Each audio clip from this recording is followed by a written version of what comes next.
ஆண்டவருடைய நாமம் மகிமைப்படுவதாக. என்னுடைய நண்பர் பாஸ்டர் ஷுனிஸ் கேரளாவிலே வாகமன் பேரிமேடு என்கிற பகுதியில் ஒரு சபை ஊழியம் செய்து கொண்டிருக்கிறார். ஆண்டவர் அவருக்கு பாடக்கூடிய நல்ல தாளந்துகளை தந்திருக்கிறார். தமிழிலே பாடல்களை எழுதி, தமிழிலே ஒரு நல்ல அழகான பாடலை அவர்கள் எழுதி வெளியிடுகிறார்கள். நல்ல ஒரு வொர்ஷிப் லீடர், நல்ல ஒரு மிஷினரி தாகம் உடையவர். வட இந்தியாவிலே குப்பை பொறுக்கிறவர்கள், பிச்சை எடுக்கிறவர்கள் அப்படி மத்தியில் போய் ஊழியம் செய்து அநேகரை ஆண்டவர்கள் கொண்டு வந்திருக்கிறார்கள். தமிழ்நாட்டிலையும் பல இடங்களிலே வாலிபர் முகாம்கள்லையும் நிறைய சபைகள்லையும் அவருடைய செய்தியின் மூலமாக, ஆராதனை மூலமாக உயிர் மீட்சி அடைந்திருக்கிறார்.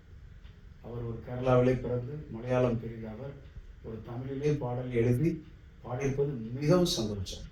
பாடலை நீங்கள் அடிக்கடி இதை நீங்கள் கவனிக்கும் போது, கேட்கும்போது உண்மையாகவே நீங்கள் ஆண்டவருடைய பிரசன்னத்தை அதிகமாய் உணர்வீர்கள். அநேகருக்கு இந்த பாடலை நீங்கள் அனுப்பி கொடுங்கள், பாடலை கேளுங்கள். கர்த்தர் உங்களையும் உங்கள் குடும்பத்தையும் ஆசீர்வதிப்பார்.